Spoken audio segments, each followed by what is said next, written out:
இங்கே யாருடைய ஆட்சி நடக்கிறது அப்படிங்கிறது நமக்கு தெரியும். நான் நேரடியாக மீண்டும் ஒரு பெரிய குற்றச்சாட்டை வைக்கிறேன். முழுக்க முழுக்க ஆர்எஸ்எஸ்னுடைய ஆட்சி தான் தமிழ்நாட்டில் நடக்கிறது. மீண்டும் சொல்லுகிறேன், ஆர்எஸ்எஸ்னுடைய ஆட்சி தான் இங்கே நடக்கிறது. இதில் அப்பியர் ஆகிற சேஷாத்ரியும் பிராமணால், ஜட்ஜ்மெண்ட் கொடுத்துருக்கிற ஜிஆர் சுவாமிநாதன் அவர்களும் ஒரு பிராமின், அரசு தரப்பிலிருந்து வாதாடிய பி.வி. பாலசுப்ரமணியம் அவர்களும் ஒரு பிராமணர். இப்போ இவங்க யாருக்குமே தமிழ்நாட்டுடைய சென்டிமெண்ட் தெரியாது. நீங்கள் இப்போ ஒரு கேஸை கொண்டு வந்து என்ன போட்டிருக்கீங்கன்னா, ஸ்லாட்டர் ஹவுஸில் கொண்டு போய் தான் வெட்டணும்னு போட்ட கேஸில் ஸ்லாட்டர் ஹவுஸை தவிர வேற எங்கேயும் நீங்கள் வெட்டக்கூடாதுன்னு சொல்லிட்டு, நீங்கள் மாடுகளையும் மாடு கன்றுகளையும் கொல்லவே கூடாது, அறுக்கக்கூடாது, கொல்றதுங்கிற வார்த்தை தவறான வார்த்தை, அறுக்கக்கூடாதுன்னு ஜென்ரலைஸ்டாக ஒரு ஆர்டரை போட்டு இதை அரசு மானிட்டர் பண்ணிக்கணும்னு சொல்லி போட்டிருக்கீங்கன்னு சொல்லி சொன்னால், நான் என்ன உடை உடுத்தணும், நான் என்ன உணவு உண்ணணுங்கிறத யாரும் முடிவு பண்ண முடியாது. இன்னொருத்தர் எனக்கு இன்ஸ்ட்ரக்ஷன் கொடுக்கக்கூடாது. இது அடிப்படை உரிமை. இந்த உரிமையை மீறுகின்ற வகையில் ஒரு தீர்ப்பு இருக்குன்னு சொல்லி சொன்னால் அந்த அட்வொகேட் ஜெனரல் ஆர்கியூ பண்ணியிருக்கணுமா இல்லையா? இந்த ஏஏஜி அப்பாயிண்ட் பண்ணது யாரு? சிடி நிர்மல்குமார், ஆர்எஸ்எஸ்னுடைய பயிற்சி பெற்ற இன்றைய அமைச்சர். அப்ப முழுக்க முழுக்க அவாள்கள் சொல்லுகின்ற விஷயங்களை, எங்களுடைய வாழ்க்கை முறையை மாற்றியமைக்கின்ற அதிகாரத்தை உங்களுக்கு யார் கொடுத்தது?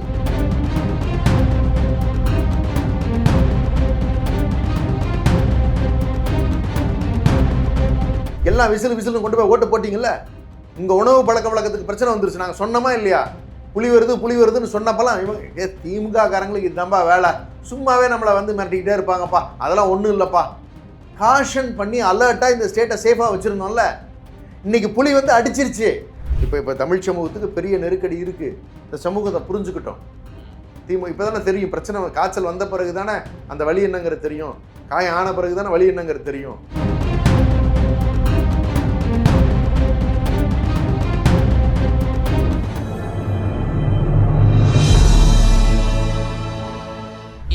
நேரல் கண்முணக்கம். இன்றைய நேர்காணலில் நம்மோடு இருந்திருப்போம் திராவிட முன்னேற்ற கழகத்தினுடைய செய்தி தொடர்பாளர் மரியாதைக்குரிய திரு ராஜா தமிழ்மாறன் சார். சார் வணக்கம். வணக்கம் தோழர்.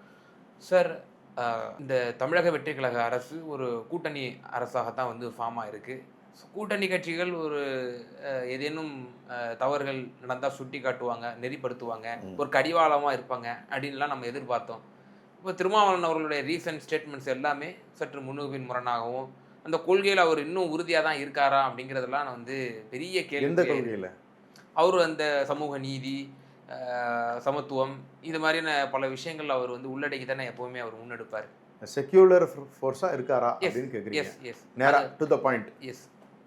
இப்போ பக்ரீத்துக்கு ஒரு நாள் முன்னாடி நீதியரசர் ஜிஆர் சுவாமிநாதன் அவர்களோட அளித்த ஒரு தீர்ப்பு, அது தமிழ் சமூகத்திற்கே ஒரு பெரிய ஒரு கேள்விக்குறியாக இருக்குது, ஒரு பாதிப்பை தரக்கூடிய ஒரு தீர்ப்பாக பார்க்கப்படுது ஜனநாயக சக்திகளால். ஸோ அந்த கவு ஸ்லாட்டரிங் விவகாரம் சம்பந்தமான அந்த தீர்ப்பு, இந்த தீர்ப்புக்கு எல்லாரும் கண்டிச்சிருக்கணும்.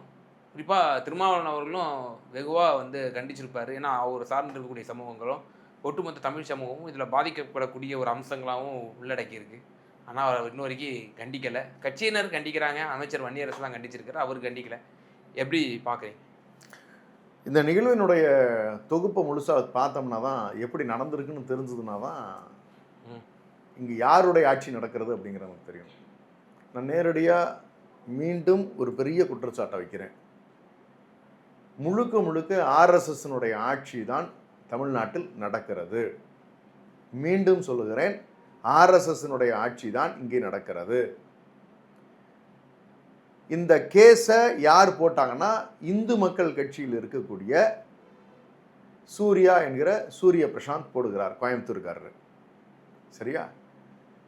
அவர் மீது வழக்குகள் 14 வழக்குகள் இருக்கிறதா எனக்கு ChatGPT சொல்லுது. ஒரு வழக்கில், கொலை முயற்சி வழக்கில் போன வருஷம் 2025 கன்விக்ட் ஆனவர், 2 ஆண்டுகள் கடுங்காவல் தண்டனை விதிக்கப்பட்டிருக்கக்கூடியவர், இந்து முன்னணி பயிற்சி பெற்றவர். இவர் தான் இந்த வழக்கை போடுறாரு, புதுநல வழக்குங்கிற பேரில். இவருக்காக அப்பியர் ஆகிறவர் சேஷாத்ரி அவர்கள் அப்பியர் ஆகிறார். விசாரிக்கிறவர் ஜிஆர் சுவாமிநாதன் அவர்கள் விசாரிக்கிறார். அரசு தரப்பில் பி.வி. பாலகிருஷ்ணன் என்கிற அப்பியர் ஆகிற அவர் தான் ஏஏஜி. இதில் அப்பியர் ஆகிற சேஷாத்ரியும் பிராமணால், ஜட்ஜ்மெண்ட் கொடுத்துருக்கிற ஜிஆர் சுவாமிநாதன் அவர்களும் ஒரு பிராமின், அரசு தரப்பிலிருந்து வாதாடிய பிவி பாலசுப்ரமணியம் அவர்களும் ஒரு பிராமணர். இப்போ இவங்க யாருக்குமே தமிழ்நாட்டுடைய சென்டிமெண்ட் தெரியாது. எங்கள் கோயிலில் எங்களுடைய வழக்கத்தில் நான் சொல்கிறேன், நாங்கள் எருமக்கடா வெட்டுற பழக்கம் எங்களுக்கு உண்டு ஆஸ் அ ரிச்சுவல். நீங்கள் இப்போ ஒரு கேஸை கொண்டு வந்து என்ன போட்டிருக்கீங்கன்னா, ஸ்லாட்டர் ஹவுஸில் கொண்டு போய் தான் வெட்டணும்னு போட்ட கேஸில் ஸ்லாட்டர் ஹவுஸை தவிர வேற எங்கேயும் நீங்கள் வெட்டக்கூடாதுன்னு சொல்லிட்டு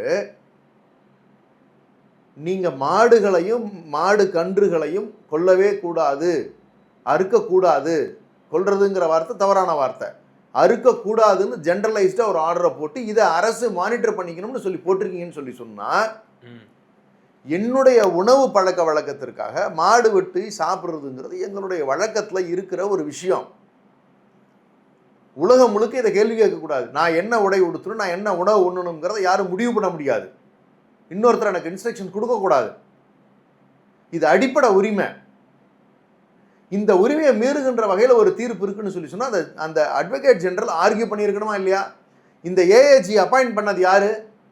சிடி நிர்மல்குமார், ஆர்எஸ்எஸ்னுடைய பயிற்சி பெற்ற இன்றைய அமைச்சர். அப்போ முழுக்க முழுக்க அவாள்கள் சொல்லுகின்ற விஷயங்களை எங்களுடைய வாழ்க்கை முறையை மாற்றி அமைக்கின்ற அதிகாரத்தை உங்களுக்கு யார் கொடுத்தது? கோர்ட்டாக இருக்கட்டும். இப்படி ஒரு ஆர்டர் வருதுன்னு சொல்லி சொன்னால் நீங்கள் ஸ்லாட்டர் பண்ணக்கூடாது அப்படின்னு சொல்லி சொன்னால், நீங்கள் ஸ்லாட்டர் ஹவுஸோட ப்ரொசீஜர்ஸ் தெரியுமா உங்களுக்கு? நீங்கள் 10 வருஷத்துக்கு மேலே இருக்கிற மாடை தான் நீங்கள் போய் வெட்டணும், சர்டிஃபிகேட் வாங்கிட்டு போகணும். இது அன்ஃபிட்டு, இது இதுக்கு மேலே அறுக்கிறது தப்பு இல்லை அப்படி ஒரு சர்டிஃபிகேட்டை வாங்கிட்டு போய் ஸ்லாட்டர் ஹவுஸில் கொடுத்தா தான் அவன் வெட்டவே செய்வான். இதெல்லாம் நடைமுறையில் இங்கே சாத்தியமா? இப்படிப்பட்ட நடைமுறைகளில் பாதிக்கப்படுறது யாரு? இந்த மாட்டுக்கறி சாப்பிடக்கூடியவர்கள். பெரும்பான்மை சமூகமாக இன்னைக்கு பெருமையாக சொல்கிறாங்கல்ல, 8 அமைச்சர்கள் நாங்கள் கொடுத்துருக்கோம்னு சொல்லிட்டு, இந்த 8 அமைச்சர்கள் சார்ந்து இருக்கக்கூடிய சமூகத்தினர் பெரும்பாலாக இன்னைக்கு மாட்டுக்கறி நம்ம சாப்பிட்றோம்ல.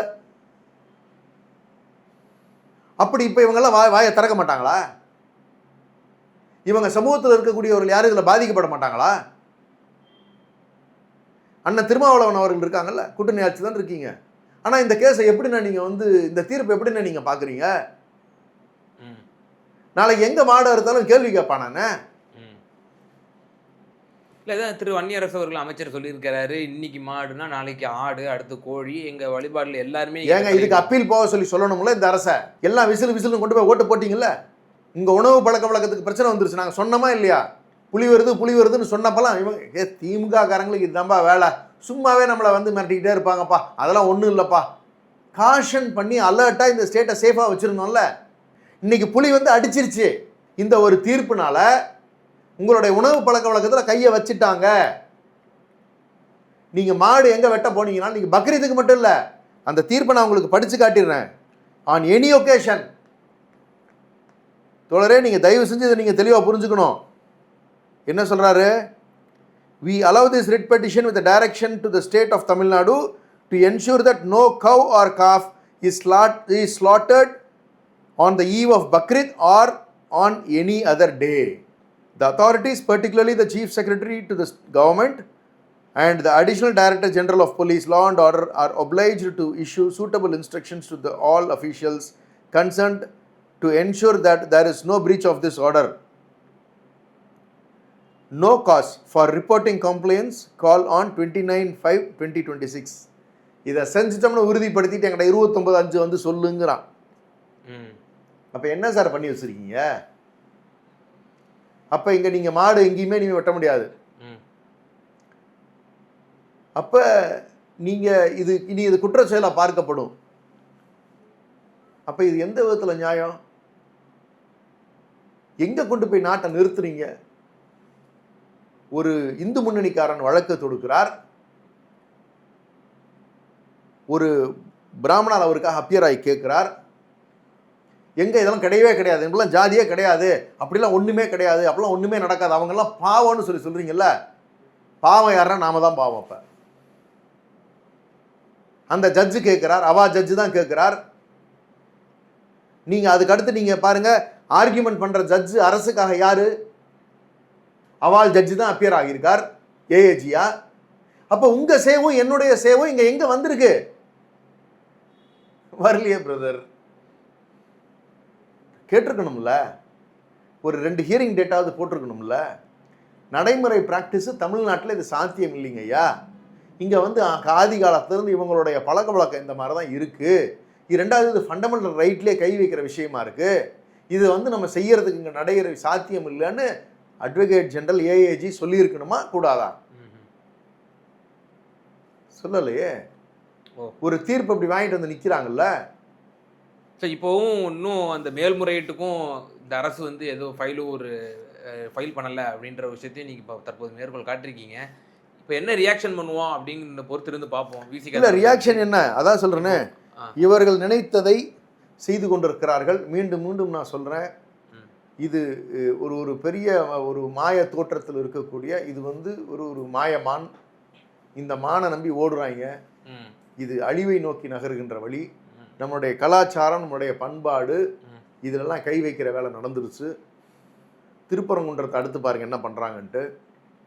அங்கேயும் சிடி நிர்மல்குமார் தான் எம்எல்ஏ. இன்னைக்கு அளந்துக்கிட்டு இருக்காங்க. அளந்த பிறகு இது முருகனுடைய தலம். இந்த அளந்து முடித்த பிறகு இந்த இடத்த ஆர்கியாலஜிக்கல் சர்வே ஆஃப் இந்தியாவுக்கு நீங்கள் ஒன்றிய அரசுக்கு நீங்கள் ஒப்படைச்சிட்டிங்கன்னா அங்கே தர்கா இருக்கணுமா இருக்கக்கூடாதான்னு அவன் சொல்லுவான். யார் மேலே போய் தீபம் ஏற்றணும்னு அவன் சொல்லுவான். முருகனுடைய தலம் ராமருடைய தலமாக மாறிவிடும். உங்களுடைய அடிப்படை உரிமைகளை நீங்கள் இழந்து விடுவீர்கள். இல்லை சார், அப்படி ஒரு பண்பாடு, நம்ம கலாச்சாரம், இதெல்லாம் இழக்கக்கூடிய தன்மைகள் அப்படி ஏதேனும் வந்து வரக்கூடிய காலகட்டத்தில் வந்துச்சுன்னா அப்படி பார்த்துட்டு சும்மா இருக்க மாட்டார் சார். எழுச்சி தமிழர் அவர்கள் வந்து இந்த தமிழ்நாட்டிற்கும் தமிழினுடைய உரிமைக்காகவும் போராடக்கூடிய ஒரு போராளி. அவர் எப்படி அவ்வளோ சீக்கிரத்தில் விட்டுருவார்? அவருக்கு கம்யூனிஸ்ட்டுக்கு 2 பேருக்குமே தான் இந்த கேள்வியை நான் கேட்குறேன். அண்ணா, உணவு பழக்க வழக்கத்தில் கையை வச்சுட்டாங்கண்ணே, இதை நிறுத்தியிருக்காங்கண்ணே, கம்யூனிஸ்ட் தோழர்கள் என்னென்ன பண்ண போறீங்க? இதெல்லாம் நடக்கக்கூடாது. நீங்கள் வந்து பாசிச ஆட்சி வரக்கூடாதுன்னு தானே அதுக்குள்ளே போனீங்க. ஆனால் பாசிச ஆட்சி வந்துட்டா என்ன செய்யுமோ அதுதானே இப்போ நடக்குது. அப்போ நீங்கள் அதை நிறுத்துனீங்களாண்ணே அப்படின்னா கேள்விக்கு பதில் இல்லையே. சரி, இந்த ஆர்டருக்கு மேலே ஸ்டே வாங்குங்க, வாங்க சொல்லுங்க, போங்க முதலமைச்சரை சந்தித்து நீங்கள் பேசுங்க, கூட்டத்தில் இருக்கீங்கல்ல. ஆனால் இது தப்பாக இருக்குன்னு சொல்லி நீங்கள் எங்களுடைய முதலமைச்சர் நாங்கள் இருந்தப்ப எப்போ வேணாலும் வீட்டுக்கு வந்து நீங்கள் ஒரு பிரச்சனைனா உடனே பேசி நான் செஞ்சு கொடுத்தது எத்தனை இருக்குது. இன்றைக்கி போங்க, அந்த முதலமைச்சரை பார்த்து பேசி இதுக்கு ஒரு தீர்வு சொல்லுங்கண்ணே. பண்ணணுமா இல்லையா? கூட்டத்தில் இருக்கக்கூடியவங்க உங்களுக்கு அப்பாயின்மெண்ட் கிடைக்குதான்னு பாருங்க முதல்ல. சிஎம்ஏ கூட சந்திக்க முடியாதுன்றீங்களா? அந்த அளவுக்கு அணுக முடியாத சேருகின்ற ரிசைன்மெண்ட் போன எம்எல்ஏவே அவரை பார்க்கல. சாயந்தரம் உறுப்பினர்கிட்ட மற்றவங்ககிட்ட தான் வாங்குறாங்க. மேபி ஆதவ அர்ஜுனாவுக்கு, இது ஆக்டிங் சீஃப் மினிஸ்டராக இருக்கிற ஆதவ அர்ஜுனாவை வேணா அவர் பார்க்கறதுக்கான வாய்ப்பு இருக்கு. மற்றவங்களாம் யாரையும் பேசுறதுக்கு வழி இல்லை. விஜயெல்லாம் பார்க்க முடியாது. இதுக்கு ஒரு தீர்வு வரட்டுமே, பார்க்கலாம். ஆனால் நீங்கள் கூட்டணி ஆட்சி தான் இருக்கீங்க. ஆனால் இது மிகப்பெரிய பிரச்சனைண்ணே. எங்க மாடு வெட்டினாலும் இனிமேல் போலீஸ் என்ஷூர் பண்ண சொல்றாங்கண்ணே. இது சட்டமாக அப்படியே இருந்துச்சுன்னா எந்த அதிகாரி வேணாலும் வந்து மிரட்டலாண்ணே. எங்கள் ஊரில் இப்போ நாங்கள் மாடு வெட்டணும்னா எங்களை வந்து மிரட்டுவாங்கண்ணே. என் கோயிலில் நான் வெட்டுவேண்ணே, அதை வந்து நிறுத்துவாங்கண்ணே. யார் இதெல்லாம் பாதுகாக்க போறீங்க? கேஸை போட்டால் போட்டுக்கிட்டு நாங்கள் செய்ய தான் போகிறோம். ஆனால் இவருடைய சட்டத்தை அனுமதிச்சது யாரு? திருமாவளவன் கேட்கணும், வன்னியரசனை கேட்கணும், மீதி இருக்கக்கூடிய அந்த 7 அமைச்சர்கள் இருக்கீங்களே.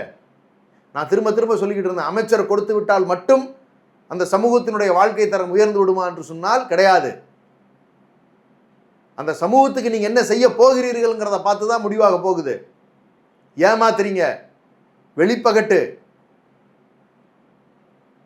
இது காலப்போக்கில் தான் புரிய வரும். முதல் படி பெரிய அடி. இதுக்கு என்ன பதில் சொல்ல போறாங்க? வருத்தமா இருக்குங்க. இதைத்தான் எங்க தலைவர் சொன்னாங்க. புலி அப்ப நீங்க எல்லாம் சொன்னீங்க, இல்ல அதெல்லாம் ஒன்றும் நடக்க போறது இல்லை, சும்மா அவர் சொல்லிக்கிட்டு இருக்காரு, இப்படிதான் பயமுறுத்துவாங்க அப்படின்னாங்களே. இப்ப என்ன நடக்குது? கடிச்சிருச்சு இல்ல புலி. எங்களுக்கு பிரச்சனை இல்லை பாஸ். பாதிக்கப்படுற தமிழ்நாட்டுடைய மக்கள். எங்களுக்கு அதான் வருத்தமாக இருக்குது. எப்போ பார்த்தாலும் வந்து மற்றவங்களுக்காகவே நீங்கள் பேசிக்கிட்டே இருக்கீங்கடா. அவங்களுக்கான அக்கறை அவங்களுக்குள்ள புரியணும். அவங்களாம் முடிவு பண்ணீங்க வாலண்டியராக போய் ஹெல்ப் பண்ணுறதுனால தான் இப்படிலாம் பிரச்சனைகள் வருது. கம்முன்னு இருங்கடாங்கிறாங்க. எங்களால் இருக்க முடியல. ஏன்னா பழகிட்டோம் அப்படியே. அப்போ சில நேரங்கள் அமைதியாக இருந்தாலுமே இப்போ 2 நாளாக நான் அமைதியாக தான் இருந்தேன். பட் அந்த கோர்ட் ஆர்டர்லாம் படித்து முடிச்ச பிறகு அதனுடைய ஆன்டிசிடென்ட்டை வெரிஃபை பண்ண பிறகு யார் இந்த வழக்கை போட்டிருக்கா, யார் விசாரிச்சிருக்கா, இவருக்கு அப்பியர் ஆன ஜட்ஜு யார், அரசு தரப்புலேருந்து யார் அப்பியர் ஆனாங்க, எப்படா இந்த தீர்ப்பு வந்துச்சுன்னு டீட்டெயிலாக கோத்ரூ பண்ண பிறகு நமக்கு இவ்வளோ பெரிய அநியாயத்தை இப்படி ஈஸியாக செய்ய முடியுமா அப்படின்னு தோணுது இல்லை. அப்போ அதை பப்ளிக்கு சொல்லிடுவோம். அவங்க முடிவு பண்ணிக்கிட்டோம். எப்படியா இருந்தாலும் நாங்கள் எதிர்கட்சி, ரைட்டா? அப்போ வந்து மக்களுக்கு சொல்ல வேண்டிய கடமை எங்களுக்கு இருக்குது. இப்படி தப்பு நடக்குது, இனி தற்காத்துக்கிற வேலையை நீங்கள் தயவு செஞ்சு செய்யுங்க. சார் இப்படி தாவேக்கால இருக்கக்கூடிய இந்த 7 அமைச்சர்கள் பதில் சொல்லுங்க.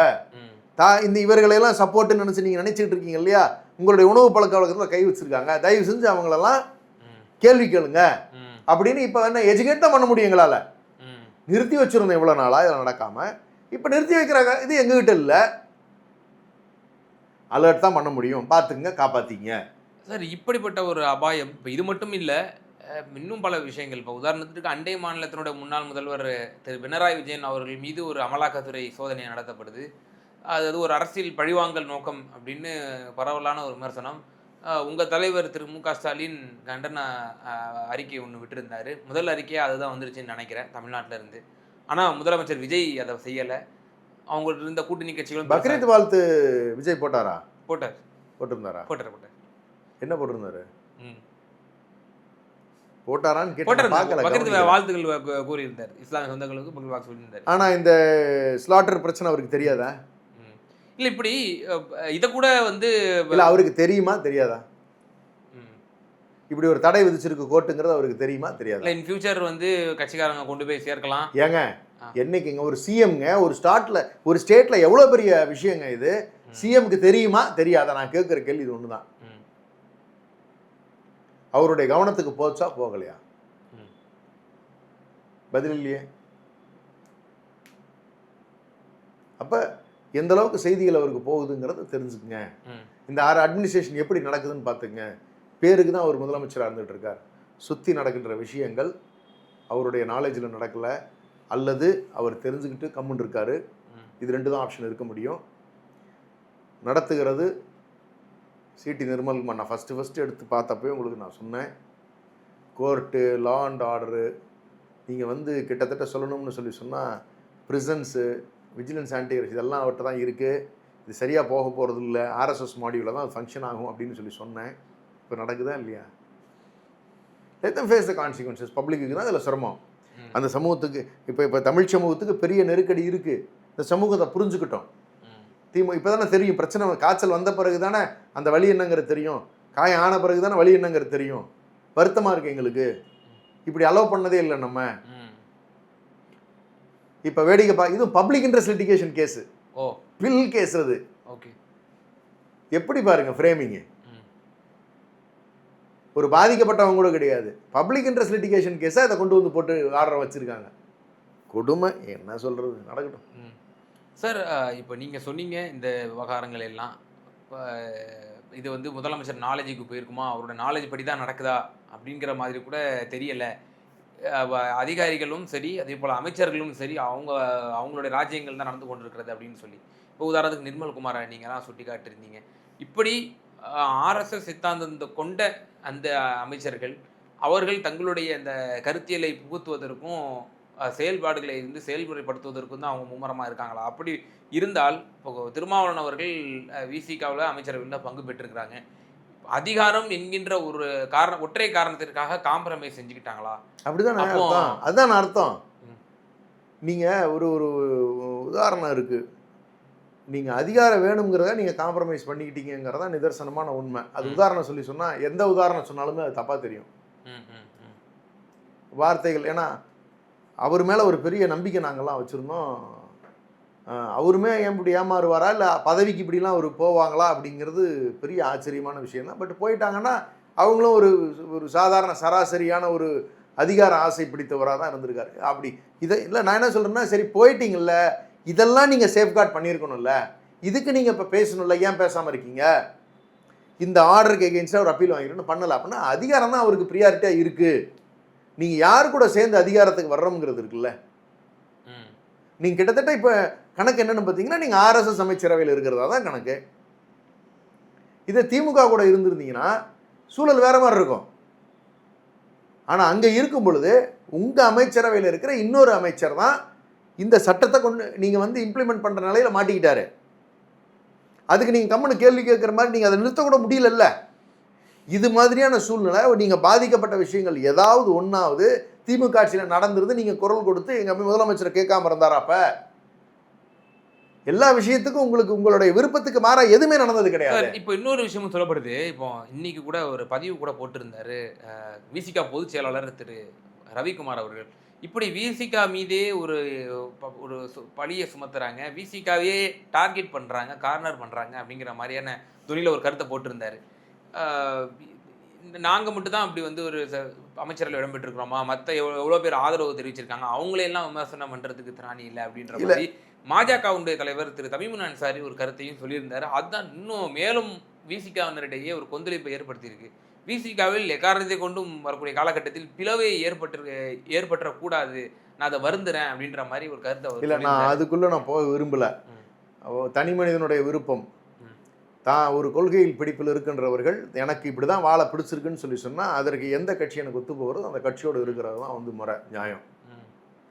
எனக்கு பிடிக்கல, இந்த நடைமுறைகள் இப்போ தவறாக இருக்குது, எந்த நோக்கத்துக்காக இந்த இயக்கம் இருக்கிறதோ அந்த நோக்கத்தை விட்டு இயக்கம் நகர்கிறது என்று சொன்னால் அந்த கொள்கைகளுக்காக காம்ப்ரமைஸ் பண்ணிக்க தயாரில்லாத மனிதர்கள் தங்களுடைய விருப்பத்திற்கு எந்த இயக்கம் தங்களுக்கு சரியாக இருக்கிறதோ அந்த இயக்கத்திற்கு மாறுவது என்னை பொறுத்தவரை தவறில்லை. ஒருவேளை பிஜேபி தான் எனக்கு பிடிச்சிருக்குன்னு சிலர் போகிறாங்கனாலும் அதுவுமே தப்பு இல்லைன்னு சொல்லுவேன் நான். ஏன்னா அதனுடைய சித்தாந்தங்களை நான் ஏற்றுக்கிறேன்னு சொல்லிட்டு போகிறது தப்பு கிடையாது. ஸோ யாரும் கட்டாயம்லாம் படுத்த முடியாது. ஆனால் ஒரு லார்ஜர் பர்பஸாக பார்த்தீங்கன்னா கடந்த காலங்களில் ஒரு மனிதனுடைய பேச்சுக்களும் அவனுடைய செயல்பாடுகளும் அவனுடைய எண்ணங்களும் நேர்கோட்டில் இருந்திருக்கு. அதை விட்டு நகரும் பொழுது தான் தன்னை சுற்றி இருக்கிறவங்க நகர போகிறாங்க. ஓகே, நீங்கள் நேர்கோட்டில் பயணித்த வரைக்கும் உங்களை சுற்றி அந்த கொள்கை சித்தாந்தம் நீங்கள் அது சொன்னது மாதிரி நீங்கள் நடந்துக்கிட்டு இருக்கிற வரைக்கும் தான் உங்களுக்கு வந்து கட்சியினருடைய சப்போர்ட் இருக்கும். ஏன்னா இவருடைய நோக்கம் தெளிவாக இருக்கிறது, சொன்னதை இவர் மாற்றி பேசுறதில்ல, இவரோட நிற்கிறது தான் சரியாக இருக்குது, இந்த சமூகத்துக்கு தான் நல்லதுன்னு மாறினாங்கன்னா பல்வேறு விஷயங்கள் நடந்தால் அது அவங்களுடைய கட்சி பிரச்சனை, அதை நம்ம கமெண்ட் பண்ண வேண்டாம். அது என்னுடைய ஸ்டாண்டு. இப்போ நான் கேட்குறது கம்யூனிஸ்ட்டுக்கும் அதே தான் பொருந்தும். அவங்க கம்யூனிஸ்ட் அவங்களுடைய ஐடியாலஜி விட்டு நகர்ந்தாங்கன்னு சொல்லி சொன்னால் அதில் இருக்கக்கூடியவர்கள் பலர் வெளியே போகிறதுக்கான வாய்ப்பு இருக்குது. ஸோ இப்போ இந்த இஷ்யூ அந்த அவர் சார்ந்து இருக்கக்கூடிய சமூகத்திற்கும் தமிழ் சமூகத்துக்கும் ஒரு அஃபெக்ட் பண்ண போகக்கூடிய ஒரு பேராபத்தை வந்து கொடுக்குது. ஆமாம், அதுக்கே நீங்கள் வந்து ரியாக்ட் பண்ணாமல் இருக்கீங்க அப்படிங்கிற ஒரு வருத்தத்தை தான் நீங்கள் வந்து இதன் மூலமா நீங்கள் வெளிப்படுத்துறீங்க. அவர் மேலே இருக்க அக்கறை உண்டு. ஒரு அண்ணனா அவர் எப்படி இருந்தவர் இன்னைக்கு வந்து ஒரு பதில் கொடுக்க முடியாமல் வன்னியரசனெல்லாம் தேவையில்லாமல் நிறைய விஷயங்களை முட்டு கொடுக்குற மாதிரிலாம் ஆயிட்டாரு. அதிகாரிகள் சிரிச்சது, அந்த சிறுமி சிரிக்கக்கூடாதான்னு கேட்குறாரு. ஏன்னா உங்கள் வீட்டு டெத்தில் உட்காந்துட்டு நாங்கள் பாட்டு சிரிச்சுக்கிட்டு காமெடி பண்ணிக்கிட்டு தான் நீங்கள் ஒத்துக்குவீங்களாண்ணே? தவறுனா யார் செஞ்சாலும் தவறுன்னு சொல்லி பழகுங்கண்ணே. இன்றைக்கி அங்கே இருக்கமுங்கிறதுக்காக முட்டு கொடுத்து பேசணும். அட்லீஸ்ட் எல்லாம் பேசுகிற தவிர்த்துருங்கண்ணே. ஏன்னா ஒரு ஸ்டாண்டர்ட் ஃபார்மேட்டு டிவிக்கில் வச்சுருக்காங்களே, நோ கமெண்ட்ஸ். அதுக்கு ஒருத்தன் போட்டிருந்தான், கீழே வந்து கமெண்ட் போட சொல்லலண்ணே, உங்கள் கருத்தை கேட்குறோம்னேன்னு கேட்குறான். நோ கமெண்ட்ஸ்னால் ரீல்ஸ்லையும் ட்விட்டர்லையும் கீழே வந்து கமெண்ட் போடுறது நினச்சிட்டு இருக்காங்களோ என்னமோ தெரில. அதனால் தயவு செஞ்சு வந்து இது வந்து ஒரு இன்னும் நிறைய நிகழ்வுகள்லாம் தொடர்ந்து நம்ம பார்க்க தான் போகிறோம். இந்த மாதிரி அநியாயங்கள் இந்த சமூகத்தில் நிறைய நடக்க தான் போகுது. எவ்வளோ டேமேஜஸ் ஆக போகுது அப்படிங்கிறத பார்ப்போம். நிச்சயமா சார், பல்வேறு விவகாரங்கள்ல நேயர்களுக்கு ரொம்ப தெளிவாக உங்களோட கருத்துக்களை பகிர்ந்தீங்க. ரொம்ப நன்றி. நன்றி.